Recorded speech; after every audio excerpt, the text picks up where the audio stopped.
जय मातृश्री, नमस्कार। मैं हूं ज्योतिषाचार्य अजित मिश्र। आप सभी लोगों का हार्दिक अभिनंदन है, स्वागत है।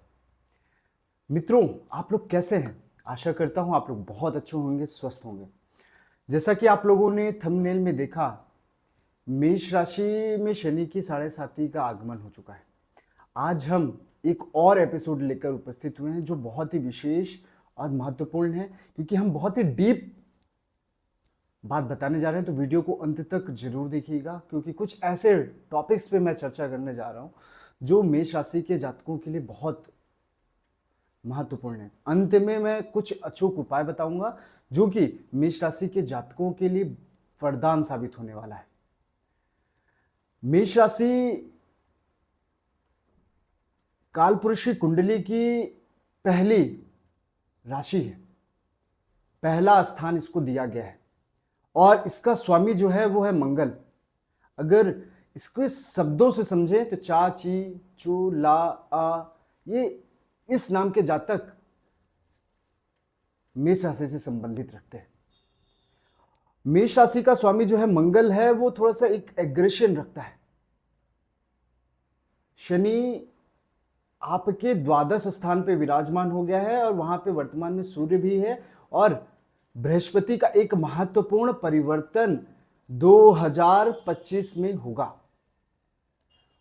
वो जब बृहस्पति कर्क में जाएगा, उच्च स्थान में जाएगा, तो शनि की 7.5 का प्रभाव कैसा रहेगा इस पे भी चर्चा होगी।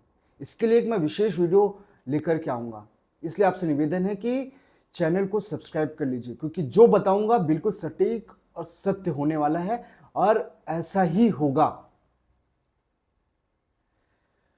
क्योंकि चंद्रमा और शनि की स्थिति अगर एक साथ हो, जिनकी कुंडली में भी हो, विष दोष बनेगा उनके लिए। ये जो पहली ढैया है ना, सही मायने में कहूं तो सर से संबंधित चोट लगने की संभावना है, कोई ना कोई बीमारी होने की संभावना है, या फिर मानसिक समस्या हो सकती है। हालांकि बृहस्पति अगर अच्छा हो तो कुछ लोग बच जाएंगे। मेष राशि लग्न में सूर्य का 1 महीने बाद प्रवेश है, यानी कि अप्रैल में प्रवेश होगा, 14 अप्रैल को। और शुरुआत तो ठीक ठाक होगी, फिर बृहस्पति आपके चतुर्थ स्थान में आ जाएगा, तो वो पंचम, सप्तम और नवम दृष्टि से स्वयं शनि को दिखेगा। तो पहले ढैया में कहा जाए तो राहत की भी संभावना है, लेकिन अगर बृहस्पति अच्छी पोजीशन में नहीं होता है आपकी कुंडली में तो दिक्कतें बढ़ेंगी। शनि द्वादश स्थान है, द्वादश स्थान मोक्ष स्थान कहा जाता है, मुक्ति का स्थान कहा जाता है। यहां पे कोर्ट माली मुकदमा को भी देखा जाता है, अस्पताल के खर्चों को भी देखा जाता है।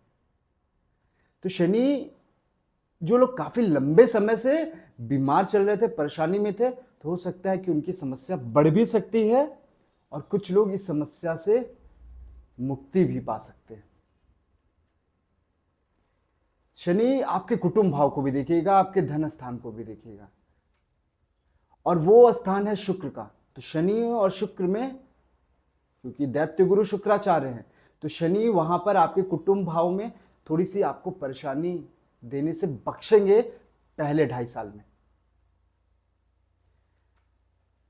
सप्तम दृष्टि से वो बुध के घोर को देखेंगे, तो बुध में और शनि में बहुत अच्छी स्थिति नहीं है। प्रेम प्यार में धोखा की भी संभावना बन रही है, प्यार में धोखे की संभावनाएं बनेंगी। ये बात आप नोट करके रख लीजिए।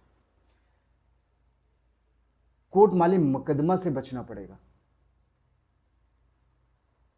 शिक्षा में बाधाएं उत्पन्न होंगी, कई लोग शिक्षा भी छोड़ेंगे। और दसम दृष्टि से शनिदेव आपके भाग्य स्थान को देखेंगे, जो बृहस्पति का घर होगा, और ये पहली ढैया में बृहस्पति उच्च स्थान में है 1 साल के लिए।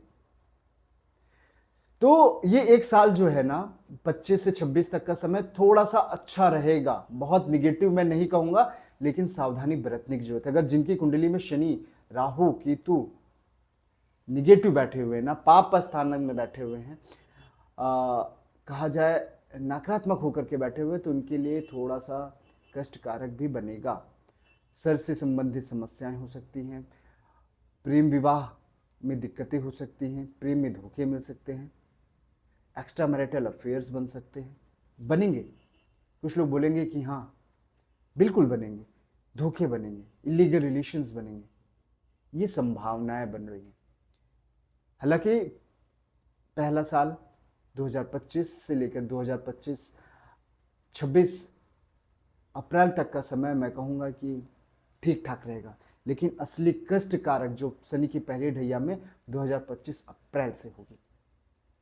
इसके बाद शनिदेव आपके लग्न में आएंगे, और जब लग्न में आएंगे श्रीमान, तो इस बात को ध्यान में रखिएगा, चाहे मंगल हो, चाहे बृहस्पति हो, चाहे शुक्र हो, चाहे शनि हो, शनिदेव स्वयं कहते हैं मैं कर्म फलदाता हूं, न्यायाधीश हूं, और विधि के विधान में जो आपके कर्म आपको लेकर के आए हैं ना, वो आपको भोगने पड़ेंगे, चाहे वो अच्छे कर्म हो, चाहे वो बुरे कर्म हो,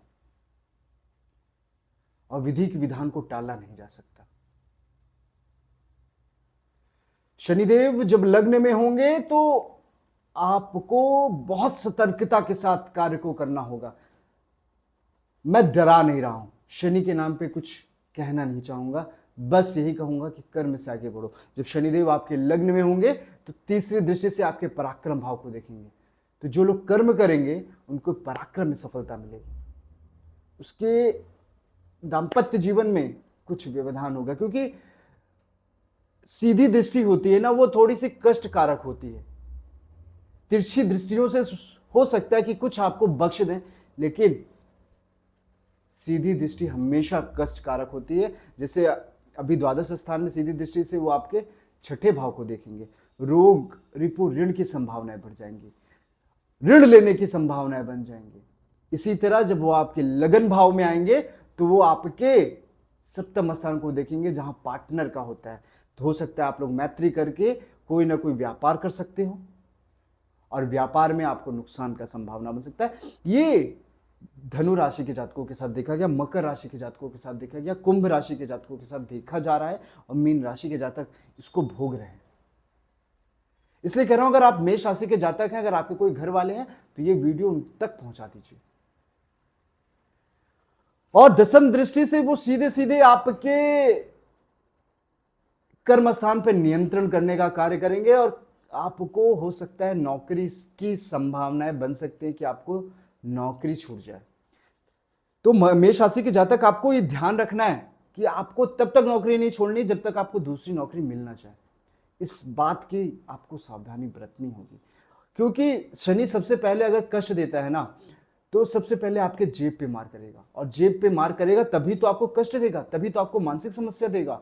जब आपके पास पैसे नहीं होंगे तो आप समस्याओं से घिरे रहोगे, उपाय नहीं कर पाओगे, और जब उपाय नहीं कर पाओगे तो शनि पीटेगा, जरूर बिल्कुल पीटेगा।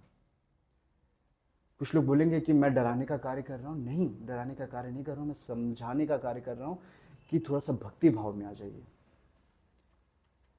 बेशक बृहस्पति कर्क में आएंगे, उच्च का बृहस्पति बनेगा, और उच्च के बृहस्पति से आपके कर्म स्थान में वृद्धि होगी। बहुत लोगों को नौकरी देने का भी कार्य शनिदेव करने वाले हैं।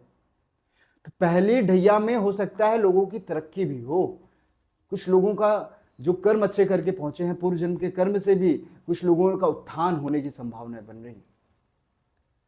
अब बात करते हैं शनि की तीसरी ढैया का। जब शनि तीसरी ढैया में आएंगे तो आएंगे आपके कुटुंब भाव में, धन स्थान में। यहां पर धन देने का कार्य शनिदेव कहते हैं। पहला दो जो होता है ना, पहली ढैया दूसरी ढैया, वो थोड़ा सा कष्टकारक होती है, और तीसरी ढैया में धन देने का कार्य करेंगे। कुटुंब, घर, मकान आपको मिलने की संभावनाएं बनाएगा। इसके बाद वो आपके अष्टम भाव को देखिएगा, जहां पर आठवां घर होता है। ऐसा धन प्राप्त हो सकता है जिसकी आपने संभावनाएं नहीं की थी। आठवें स्थान पे जब भी शनि की दृष्टि होती है तो ऐसे लोग धार्मिक हो जाते हैं, और कुछ ना कुछ धन की प्राप्ति जहां आप स्वयं नहीं सोच रहे थे। क्योंकि आठवां घर कहा जाता है ना ब्लैक, और शनि किससे संबंधित है? ब्लैक। तो जो लोग शनि को अच्छी तरह से अपने सेवा भाव से उनको प्रसन्न कर लेते हैं तो उनको शनि वरदान स्वरूप कुछ ना कुछ गुप्त धन जरूर दे देते हैं, चाहे वो कैसे भी हो, चाहे वो राजनीति के माध्यम से आए, चाहे वो बिजनेस के माध्यम से आए, चाहे कोई ना कोई या फिर गड़ा धन मिल जाए, कुछ ना कुछ विशेष रूप से आपको मिलेगा। शनि की जो दसम दृष्टि होगी वो है आपका एकादश स्थान, और कहा जाता है एकादश स्थान मान सम्मान यश पद प्रतिष्ठा, और शनि का जो सश योग राजयोग बनता है ना वो एकादश भाव में ही बनता है। इसलिए मैं कहूंगा कि बहुत लाभकारक होगा शनि का तीसरा ढैया। लेकिन अभी पहला ढैया की शुरुआत है, विशेष कर्म करने होंगे। मैंने कुछ उपाय बताए थे, एक बार फिर पुनः आपको उपाय बताने जा रहा हूं। आदित्य हृदय स्तोत्रम का पाठ आपको अवश्य करना है, क्योंकि शनि सूर्य के पुत्र हैं, और जहां अंधेरा है अगर उजाला करने का कार्य करेगा तो सूर्य देवता ही कर पाएंगे। आपको आदित्य हृदय स्तोत्रम का पाठ प्रतिदिन नित्य करना होगा। शनि को प्रसन्न करने के लिए 4 मुखी दीपक पीपल के पेड़ में जरूर जला सकते हैं। श्रीमद् भगवद गीता का पाठ कर सकते हैं, और माँ काली को अपना इष्ट मान करके उनकी साधना कर सकते हैं। अगर आपका कोई प्रश्न है, आप कुछ प्रश्न पूछना चाहते हैं तो आप पूछ सकते हैं। मैं अपना वीडियो निरंतर आप तक के लिए लेकर आता रहूँगा। अगर आप कुछ प्रश्न पूछना चाहते हैं तो पूछ लीजिएगा, मैं उस पर ज़रूर जवाब दूंगा। और आशा करता हूँ वीडियो आपको बहुत पसंद आया होगा। मिलते हैं अगले वीडियो में, तब तक के लिए नमस्कार, जय माता दी।